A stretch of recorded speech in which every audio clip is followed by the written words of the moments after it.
Hey everyone, welcome back to another episode of Food with Dread. Today we're diving into the flavors and cultures of the 10th annual Indian festival in Townsville held at Riverway. We arrived early in the afternoon and wow, it was already packed. There was so much happening. Dance performances, music and of course a whole lot of delicious food. Our first stop was the Sri City Vinayaka Temple Kitchen where they gave me a cup of authentic Indian tea. And I was running into someone I know. Good to see you, Ravi. This Indian tea spiced with ginger and cardamom. The flavors were different and bold, a little spicy even. This was complimentary, but the nations were welcome, which I was more than happy to give. They also served up some bhaji, similar to pakora but filled with vegetables. It came with 2 different spicy sauces, and let me tell you, this was a tasty way to kick off the festival. Next up, I found this interesting fusion dish, butter chicken nachos. Yes, that's right, Mexican and Indian together. The flavors were incredible, even though the nachos were a bit cold. But the girls loved it. And honestly, I think we'll be trying this combo at home very soon. We then headed over to Alishan's Indian restaurant store, where I grabbed some methi Malay Chicken. Now this dish is made with tender chicken and fresh fenugreek leaves in a rich, creamy curry. The chicken in this was so soft and tender, and the rice was perfectly fluffy.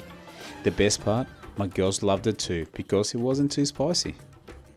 It was a beautiful afternoon and people kept rolling in. At Masala Indian Cuisine, we went all out. Samosas, onion bhaji, chicken tikka, and for Eleni, some gulab jamun.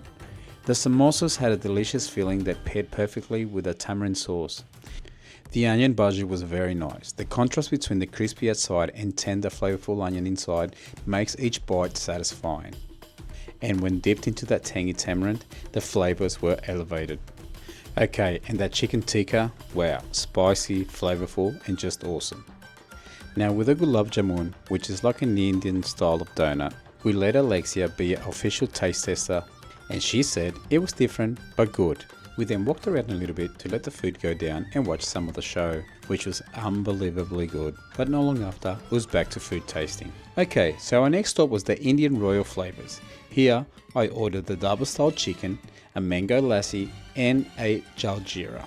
The mango lassi was so refreshing and well, Alexia basically claimed it as hers after one sip. Yep.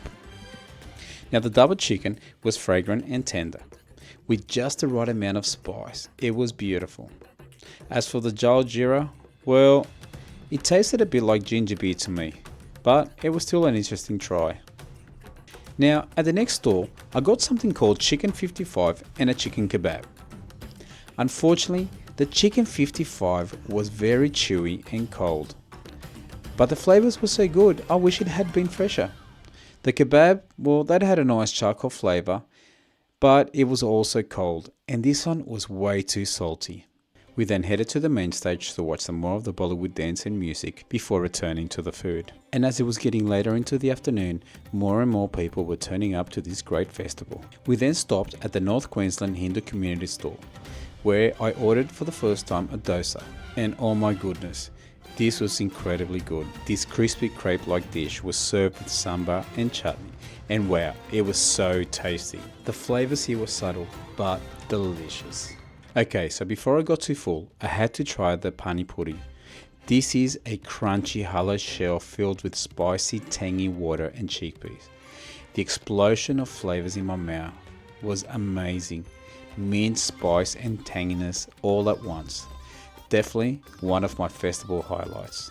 As the sun went down, the festival really came alive with even more people, vibrant colors and stunning performances. We watched a couple of dance shows. Then we took Alexia and Emily on some of the rides and ended the night with an epic dance finale, followed by fireworks. Overall, it was an amazing day at India Fest, and I can't wait to do it again next year. If you liked this video, don't forget to comment, like and subscribe for more. Till next time, God bless and peace.